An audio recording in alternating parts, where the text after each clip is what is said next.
Você está ouvindo Profs Voz, o seu podcast sobre voz.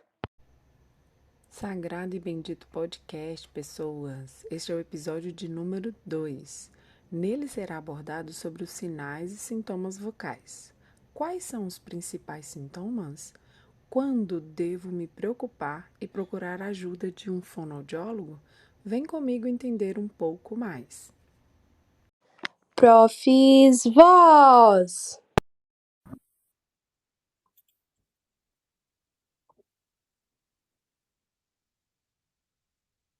A nossa convidada de hoje é uma pessoa de muito brilho, focada e dedicada ao seu trabalho com voz.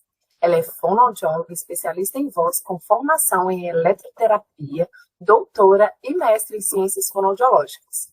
Foi professora substituta do Departamento de Fonoaudiologia da UFMG nas áreas de voz e saúde coletiva. Atualmente, é pesquisadora nos projetos de pesquisa de estudos vocais relacionados ao trabalho de professores portugueses e construção e validação de scripts de raciocínio clínico em fonoaudiologia. Seja mega bem-vinda, Nayara Ribeiro. Muito obrigada, Lilian, pelo convite. Eu espero que seja um bate-papo bem proveitoso. Que bom, muito obrigada, Nayara. E vamos começar aqui com uma pergunta que nós recebemos muito essa dúvida dos profissionais de voz, da comunidade em geral, que eles sempre perguntam a nós, profissionais fonoaudiólogos, quais sinais e sintomas são preocupantes e indicam a necessidade de buscar ajuda. Como saber se eu tenho um problema vocal? Como saber, Nayara? Então, vamos lá. Geralmente, o paciente, ele chega na clínica com aquele sintoma clássico de rouquidão, de garganta seca, de dor na região do pescoço, de cansaço e de fadiga vocal, e também a queixa de presença de pigarro, né, de muco na garganta. Neste caso, o paciente ele pode estar apresentando ali um quadro de disfonia, que a disfonia, na verdade, é toda e qualquer alteração que eu possa ter e que interfere tanto a produção natural da minha voz quanto a minha qualidade vocal. É importante dizer, né, que a causa da disfonia, ela é multifatorial. Então, o paciente pode ter disfonia por conta de aspectos biológicos, anatômicos, por conta de questões emocionais, e aí também por questões voltadas às suas condições de trabalho, condições de trabalho insalubre, demanda vocal intensa, né, uma sobrecarga de voz, os abusos vocais, que são fatores que, quando combinados ou também atuando de forma isolada, podem incidir na manifestação de qualquer desses sintomas, né, que foram mencionados, deste distúrbio que acaba contribuindo para o adoecimento da voz. Nossa, que bacana. E a gente percebe o quanto que as pessoas convivem com sinais e sintomas vocais, achando que são normais. De vez em quando eu perco a voz, mas isso é normal. E aí eu faço uma próxima pergunta sobre um dos sinais e sintomas, a voz trêmula. É normal a voz tremer ou falhar quando a pessoa conversa, Nayara? Olha, não é normal, é um sintoma de alerta. Entretanto, é bom a gente afirmar que é preciso a gente identificar a causa desse tremor. Por exemplo, nós sabemos que as nossas emoções, elas podem influenciar a nossa voz. Então, se esse tremor, ele for motivado por uma situação específica, por exemplo, uma situação de estresse ou uma forte emoção, nesse caso, a voz pode sim ficar trêmula, ou até mesmo, sabe aquela sensação de voz presa? Minha voz ficou presa na garganta, né? Então, por esse fator, aí sim a voz pode ficar trêmula, mas não é normal que a voz seja trêmula. Aí, neste caso, o ideal é que o paciente, né, o nosso cliente, ele procure e faça uma avaliação médica. Ótimo. E o pigarrear? aproveitando aqui, falando que é normal, que não é. É a pessoa que precisa pigarrear para limpar, para supostamente limpar a sua voz. Isso é normal? Isso faz parte da produção normal da voz? Isso não faz parte da produção natural da voz. E, nesse caso, o ideal é que nós não possamos promover esse ato, né, de pigarrear, de limpar a garganta. Porque esse ato, ele agride as pregas vocais, devido ao forte atrito, né, ao movimento brusco que a gente precisa fazer para fazer essa retirada, né, desse muco, desse pigarro que está lá na nossa garganta. É importante dizer que a presença do pigarro, né, a presença do muco nas pregas vocais, elas podem dizer de uma hidratação ineficiente ou até mesmo de uma presença da doença do refluxo gastroesofágico, que pode, né, o pigarro pode ser um sinal de presença de refluxo. Então, é preciso também, nesse caso, a gente fazer uma avaliação. E por quanto tempo, normalmente, os sinais e os sintomas duram? Como que a gente pode garantir para esse profissional da voz, ou até para essa pessoa que usa a voz normalmente, sem uso profissional, quanto tempo ela tem que observar esses sinais e sintomas, a rouquidão, pigarro, cansaço para falar? Os sinais e sintomas vocais, eles podem ter duração variáveis, que vão depender tanto da causa quanto dos fatores individuais de cada pessoa. Então, alguns problemas de voz, eles podem ser temporários, né? Como a gente mencionou aí, as questões da emoção, por exemplo, e pode aparecer e depois desaparecer rapidamente, como o caso do tremor, como nós mencionamos, né? A própria afonia, às vezes a pessoa muito nervosa perde a voz por conta daquele momento ali de tensão e de estresse, isso pode acontecer. Mas nesse caso, pode ali desaparecer rapidamente. Outros sintomas podem persistir por um período mais longo. Por exemplo, quando nós temos uma simples irritação na garganta, ou no caso de uma infecção respiratória ou alérgica, que pode, né, causar uma rouquidão por mais dias, resfriados, gripes, ou outras condições mais crônicas. Então, nesse caso, aí sim, os sintomas podem durar um pouco mais de tempo, né? Mas é preciso a gente ficar muito atento se esses sintomas persistirem por mais de 2 semanas. Geralmente, nós falamos na prática clínica fonoaudiológica sintomas que duram por mais de 15 dias, especialmente a gente fala muito da rouquidão, não é normal. Então, o ideal é que esse indivíduo, né, esse profissional, possa procurar ali uma avaliação otorrinolaringológica, uma avaliação médica, para saber, né, se tem alguma alteração a nível das pregas vocais, para que a gente possa dar início ao tratamento. Ótimo. E é bom, assim, a gente tem esse parâmetro, né, de 2 semanas, de 15 dias, mas isso não quer dizer que você precisa esperar o final desse prazo para procurar ajuda, né? Se estiver incomodando muito, a qualquer tempo, buscar um profissional fonoaudiólogo ou um otorrinolaringologista é sempre válido.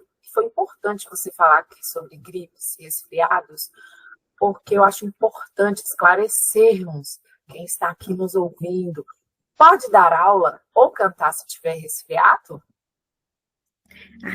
Essa é uma pergunta muito boa, porque a resposta seria não. Não pode. Mas nós sabemos que na prática, talvez isso não funcione. Principalmente na prática clínica fonoaudiológica, a gente recebe muito essa queixa, né, dos professores, mas eu não consigo parar de dar aula, eu não vou ter uma pessoa para me substituir, um professor que me substitua. Então, assim, respondendo a pergunta diretamente, o ideal é que a gente possa, sim, fazer uma pausa ali nesse momento em que está resfriado, em que está gripado, ou que às vezes tem alguma algum quadro alérgico. Isso porque, na presença, né, de quadros de resfriado ou de alergia, a gente pode, com o uso da voz, com a demanda, a gente pode ter uma sobrecarga da voz e, consequentemente, ter um aumento dos sintomas. No caso, né, dos quadros de gripe, de resfriado, o paciente ele pode ainda ter uma sensação da diminuição da audição, o que pode levar também o indivíduo a falar ainda um pouco mais alto, né? Como tem essa sensação de estar ouvindo menos, então fala um pouco mais alto, aumenta o volume de voz, o que provoca maior desgaste vocal. Então, o ideal seria que nesses quadros de gripe, de resfriado, seria que eu interrompesse, né, as minhas atividades com o uso da voz, realizasse o tratamento e aí depois, quando já estivesse bem, 100%, retomasse as atividades. Que bacana. E tem um fator muito interessante na rouquidão, que a rouquidão ela é considerada um sintoma. Só que não podemos esquecer que tem pessoas que têm um padrão de emissão de voz considerado rouco, que assim, né, considerado sensual. Tem algumas atrizes e atores que têm essa voz, esse padrão. E aí as pessoas perguntam frequentemente quando a rouquidão é motivo de preocupação. É natural a pessoa ter a voz rouca? Essa pessoa que tem esse padrão de voz rouco, soproso, precisa se tratar? Quando devo me preocupar?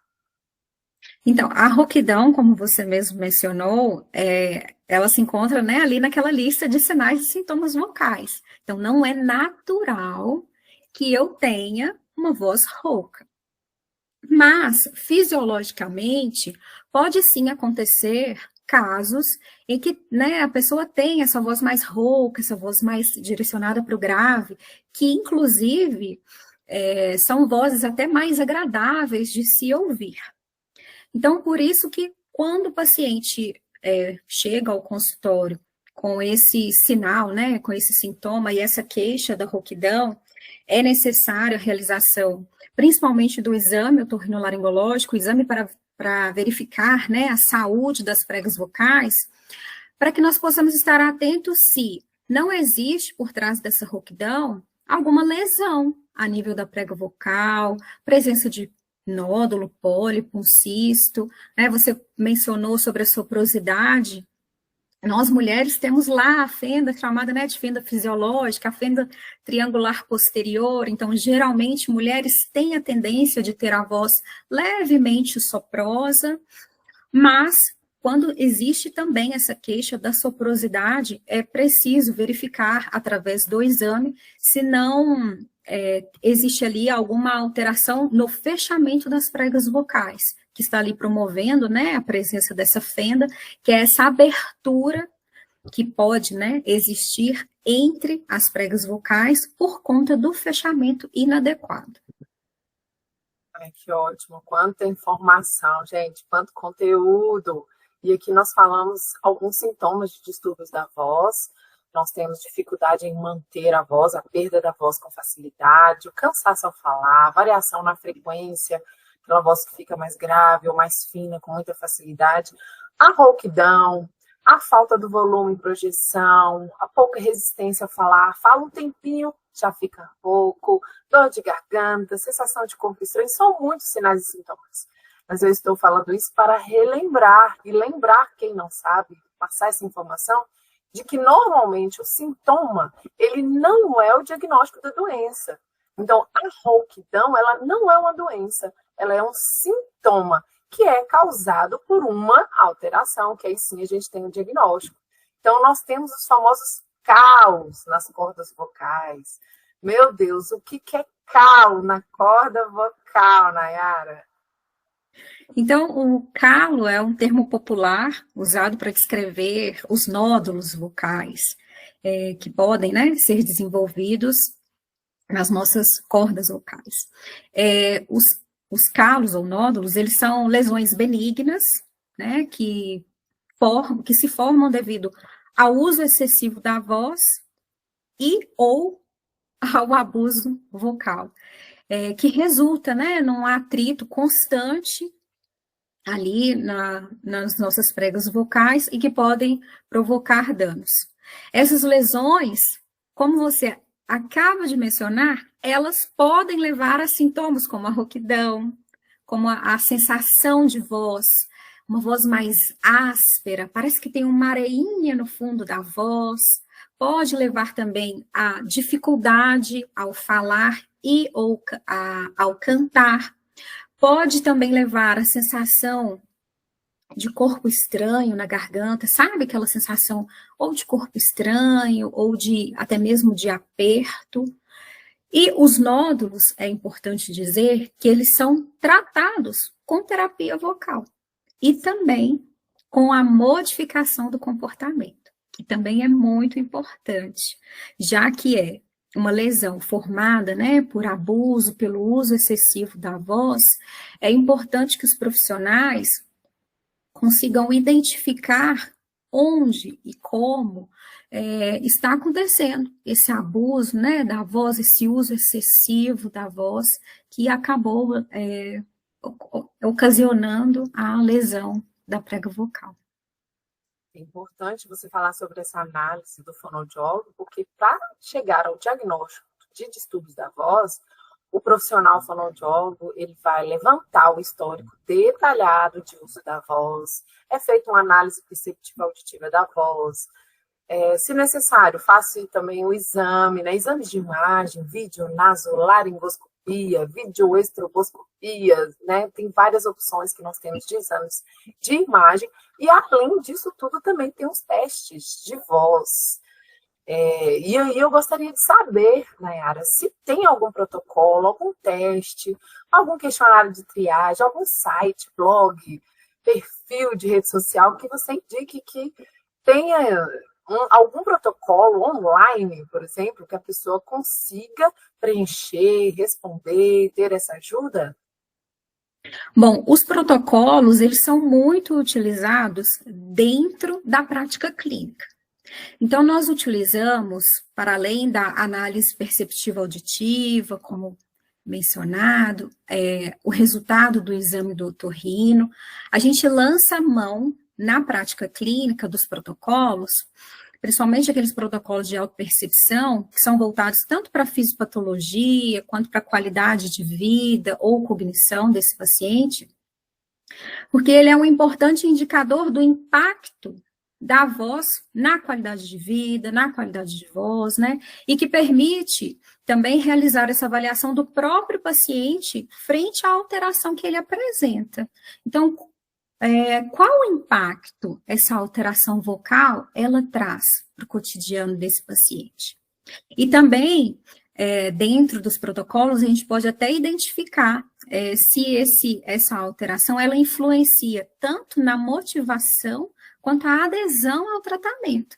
Então, nós temos diversos protocolos que nós podemos aplicar. Então, aqui alguns exemplos, como o protocolo questionário de qualidade de vida, o índice de desvantagem vocal. Na clínica, nós utilizamos muito o índice de triagem de distúrbios de voz, porque ele nos permite ali identificar se esse professor, por meio de uma lista de sintomas, ele tem um indicativo de um risco, né, de ter problemas de voz, os próprios protocolos de adesão ao tratamento, mas são protocolos direcionados à prática clínica. Na internet, né, em alguns blogs ou em alguns sites, a gente pode até encontrar, sim, alguns quizzes que você pode realizar ali para identificar alguns sinais e sintomas, como a gente vem conversando aqui. Mas isso não significa que ali você vai ter um diagnóstico do seu problema. É esse o cuidado que nós devemos ter, tá bom? Que ótimo, é importante esse alerta, porque a internet, hoje, ela é uma dimensão, tem um leque muito grande. Você digita uma palavra-chave, você encontra muito material, e é importante que as pessoas entendam e saibam que nada disso substitui a consulta com um profissional fonoaudiólogo ou com um otorrinolaringologista, um exame de imagem, a nossa análise, né, nós estudamos muito para saber fazer essa análise da maneira adequada. Então, existe sim, vamos encontrar, é possível que se encontre na internet vários protocolos, testes, de maneiras bem dinâmicas, porém, até a questão da interpretação, como que esse público, como que essa população, como que você que está me ouvindo vai conseguir interpretar e saber se esse resultado está correto. Então, nada disso substitui a consulta com um fonoaudiólogo ou um médico otorrinolaringologista. Se você usa a sua voz como instrumento de trabalho, ou se você deseja melhorar, implementar o seu padrão de voz, ter uma voz tida como mais bonita, e o que eu posso fazer para ter uma voz mais bonita? Não deixe de procurar a análise, a ajuda, a consulta de um fonoaudiólogo. E aí, uma pergunta sobre o tratamento, sobre a terapia de voz. A pessoa que quer fazer terapia de voz, ela precisa de algum exame médico? Quem está nos ouvindo aqui, que deseja fazer esse acompanhamento, pode simplesmente procurar um fonoaudiólogo, Nayara, ou precisa de algum exame médico? A pessoa pode sim procurar o fonoaudiólogo primeiramente, mas geralmente é necessário, é aconselhável que o paciente passe por uma avaliação médica com o otorrino, porque a avaliação médica, ela pode ajudar a determinar, por exemplo, se existe alguma causa subjacente ali dos problemas vocais, como nós mencionamos as lesões a nível da prega vocal. O fonoaudiólogo, ele vai sim realizar avaliação perceptiva auditiva, vai conseguir identificar padrão de voz, qualidade vocal, todas as questões direcionadas à qualidade de voz. Mas é através do exame que eu consigo ver, né, as pregas vocais e todas as estruturas adjacentes e toda a laringe, né, para saber identificar se existe ali alguma condição, inclusive, que possa exigir uma abordagem multidisciplinar, que envolve tanto terapia quanto tratamento médico. Por isso que, geralmente, sim, é o aconselhável ter o exame. Se, por acaso, você procurar, primeiramente, o fonoaudiólogo antes de passar por uma avaliação, pode ser que o seu fonoaudiólogo, ele vá solicitar uma avaliação, né, para solicitar, inclusive, avaliação e conduta do médico otorrinolaringologista. Que maravilha! Eu espero que você, que está nos escutando, nos ouvindo com muita atenção, com muito carinho, tenha conseguido esclarecer muitas das suas dúvidas. E se ainda surgiu ou ficou alguma dúvida sem responder, manda aqui para nós na descrição desse episódio, tem uma caixinha de perguntas. Quem sabe sai um bônus aí de um 4º episódio dessa temporada só com a resposta das perguntas dos episódios. Muito obrigada, Nayara, pela participação. Foi incrível. Espero que esse episódio tenha feito a diferença no dia de hoje para todos aqueles que precisam. Que a partir de agora sejam capazes de identificar a necessidade de acompanhamento profissional, viabilizando o diagnóstico, tratamento e a melhora na sua qualidade da voz. Muito obrigada, Nayara. Muito obrigada, Lilian, pelo convite. E até breve a todos os ouvintes.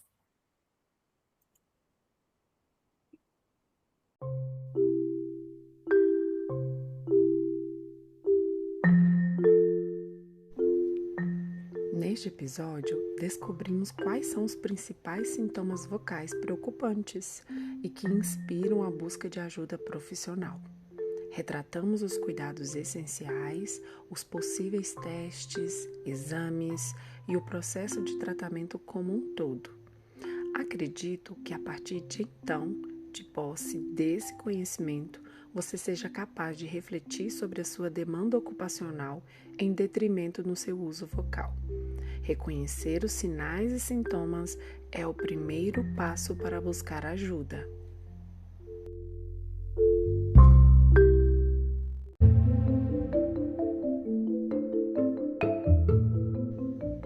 Gostou desse episódio? Deseja ouvir mais conteúdo? Deixe seu comentário, mande a sua dúvida, sugestões, apoie a nossa iniciativa. Sua ajuda pode fazer com que esse conteúdo alcance e ajude mais pessoas e continue crescendo cada dia mais. A sua opinião é extremamente importante. Afinal, estou aqui construindo o autocuidado e buscando maior alcance efetivo para que você tenha a melhor voz possível. Mande esse podcast para todas as pessoas que precisam aprender a cuidar da voz. Estou no Instagram com @LilianMeloFono e a íntegra do estudo vinculado a este podcast está disponível no Instagram do Profis Minas. Siga @SaúdeProfessorMG. O link de acesso para ambos os perfis, além dos perfis de nossas convidadas, estão na descrição. Atenção! Todas as dúvidas enviadas serão respondidas ao final desta temporada, em um episódio bônus. Faça parte, participe! E assim finalizamos esse episódio com muita satisfação, gratidão e amor no coração. Se cuida! Até breve!